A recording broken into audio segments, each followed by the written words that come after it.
ఆత్మీయత కరువైన, అంధకారం ఎదురైనా, బ్రతకటమే బరువైన, స్థితిగతులివి ఏవైనా చిరునవ్వులతో బ్రతకాలి, చిరంజీవిగా బ్రతకాలి, ఆనందాలను అన్వేషిస్తూ అందరి కోసం బ్రతకాలి, అందరినీ బ్రతికించాలి.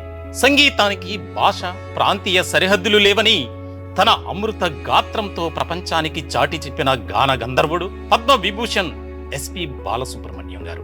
వేలాది పాటలు ఆలపించిన, ప్రతి పాటలో కొత్త భావాన్ని, కొత్త అనుభూతిని పంచిన మహాగాయకుడు ఎస్పి బాలసుబ్రహ్మణ్యం. ఎస్పి బాలుగా ప్రసిద్ధి చెందిన బాలు అసలు పేరు శ్రీపతి పండితారాధ్యుల బాలసుబ్రహ్మణ్యం.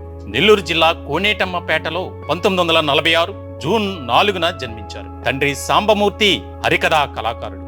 బాలుకు తొలి గురువు.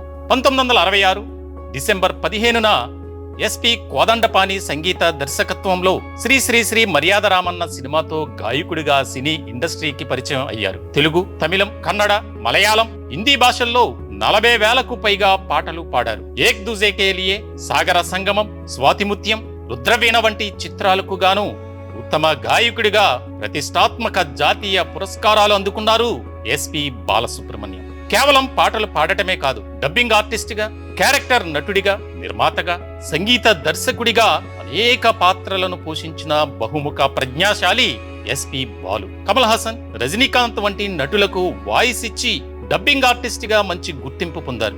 కేవలం 12 గంటల సమయంలో 21 కన్నడ పాటలు, మరొకసారి ఒక్క రోజులో 19 తమిళ పాటలు, ఇంకొకసారి 16 హిందీ పాటలు పాడిన ఘనత, గిన్నీస్ రికార్డ్ ఆయన సొంతం. తెలుగువారి ఘనకీర్తిని దశ దిశలా వ్యాపింపచేసి భారతదేశంలోనే ఒక ప్రత్యేక గాయకుడిగా పేరుగాంచిన ఎస్పి బాలసుబ్రహ్మణ్యం 2020 సెప్టెంబర్ 25న కోవిడ్ వ్యాధి సోకి మరణించారు.